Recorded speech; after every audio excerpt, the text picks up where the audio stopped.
Good Thursday morning. Thanks for joining us on Kare 11 News Now. I'm Megan McPherson. Breaking news right now in South Minneapolis. Surgeries are being delayed or canceled at Abbott Northwestern Hospital after a water main break overnight. Abbott says that the number of surgery changes is fewer than 12, though.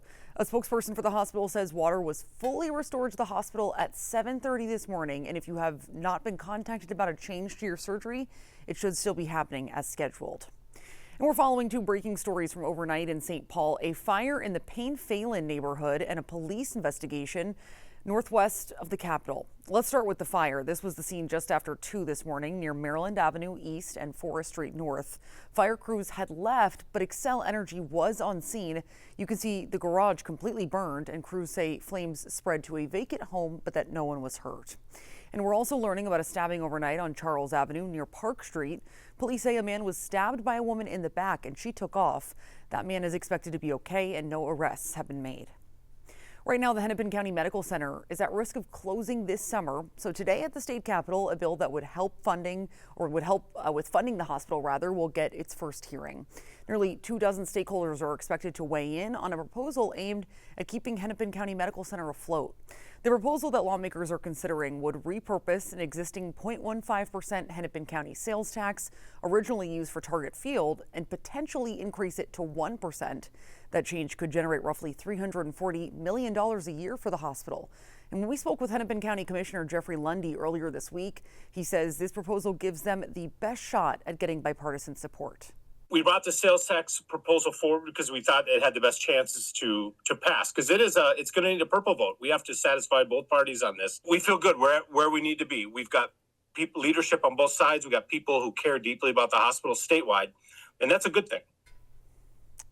Now, I have seen some questions about the factors that contributed to HCMC's funding crisis, and hospital leaders say the pressure has been building for quite some time now, with added pressure from uninsured patients, Medicaid changes, and the collapse of Care only making things worse. A federal jury has convicted the man who firebombed a northeast Minneapolis ice cream shop twice last year.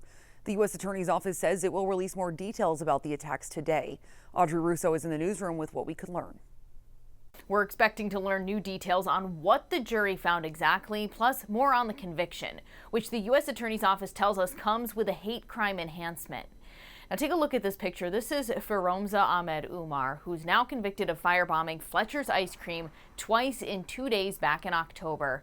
Fletcher's Ice Cream has a large pride flag outside, and 1 month before Umar was caught on camera throwing the Molotov cocktails, officials say he spray painted anti-LGBTQ graffiti in the area.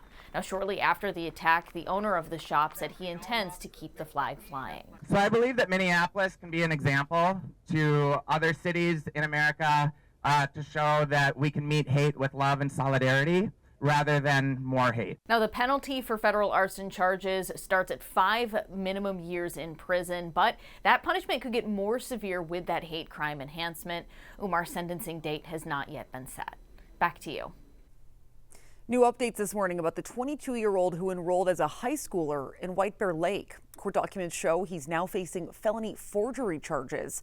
Investigators say Kelvin Lubke admitted to using a foreign birth certificate his father gave him from Liberia, saying he was 18. Court documents show he also had a birth certificate, U.S. passport, and a Minnesota driver's license showing he was actually 4 years older. The family he was staying with says they don't believe he thought he was that old. Due to safety concerns, were concealing their identity.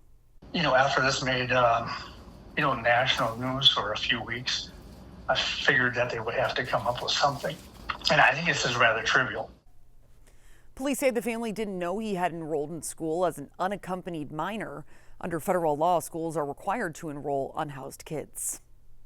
On the second day of a ceasefire with Iran, the delicate deal is facing headwinds. Iran paused oil traffic throughout the Strait of Hormuz, according to an Iranian news agency, as Tehran accuses the U.S. of Israel of violating the ceasefire's terms because of escalating Israeli attacks in its battle with Iran-backed militants in Lebanon. Despite it all, the two sides set to move ahead with in-person peace talks. NBC's Alice Barr has the latest from Washington.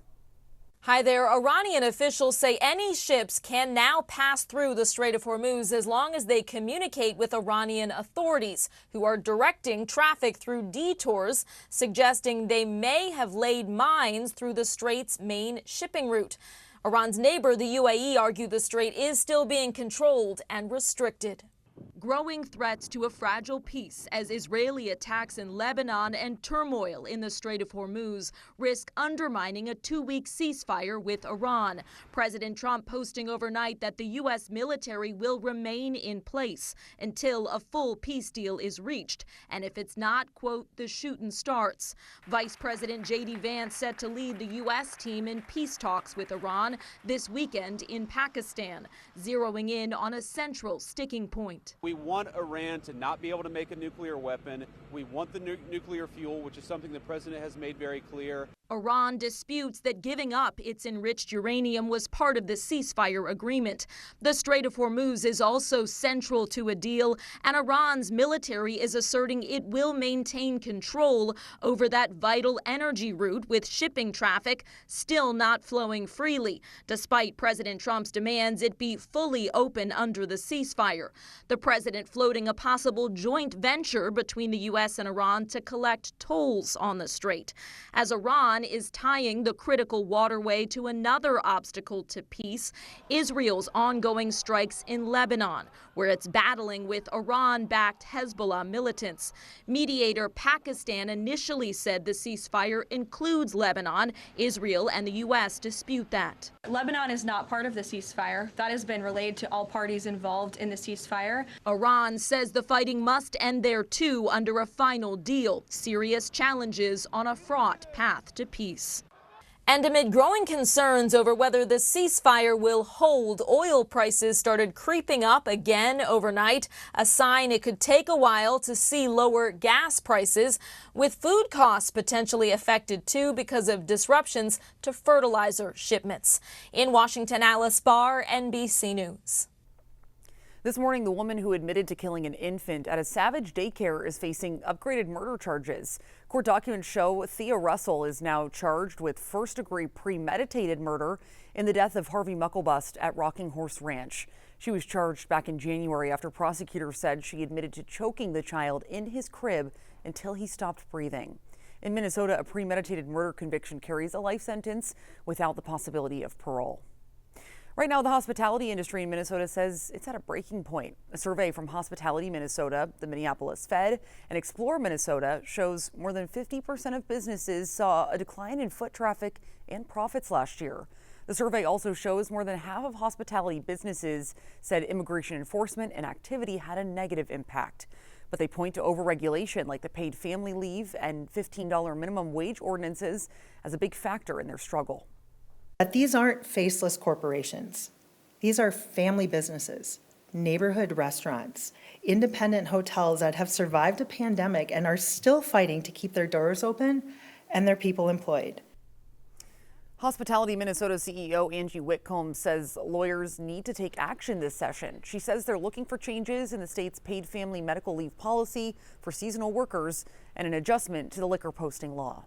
Today, the Minneapolis City Council will weigh whether to lift a ban on adult bathhouses and sex venues.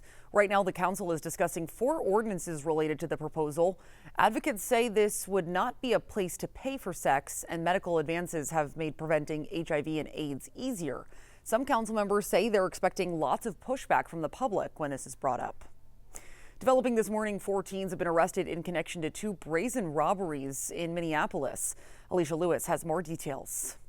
Minneapolis police say just before 6 p.m. Tuesday, 4 teens attacked a man walking near a business on Park Avenue. They say the teens, one of whom had a gun, stole his wallet and ran off. Just minutes later and less than a block away, it happened again. Police say the group carjacked a woman in her 60s and a man in his 50s at gunpoint.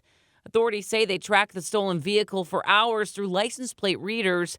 Around 9:30 p.m., officers tried to pull them over, but they sped off, eventually crashing into another vehicle before officers took them into custody. At the state capitol, Minnesota lawmakers have several proposals on the table they think will make riding electric bikes safer. The first proposal would require e-bike riders under the age of 18 to wear a helmet. The second proposal would allow local municipalities to set speed limits for e-bikes within a business district. Both bills faced pushback from the Bicycle Alliance of Minnesota, who say mandatory enforcement is not the way to increase bicyclist safety. But ultimately, the Minnesota Senate Transportation Committee voted to move them forward.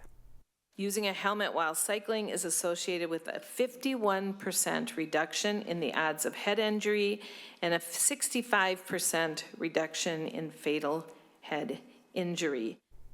Currently in Minnesota, helmets are required for those under 18 riding an electric scooter or a moped, but not an e-bike. If these were to become law and you were caught, you would be cited with a petty misdemeanor and receive a fine. Stick with us. More news and weather is coming up after the break.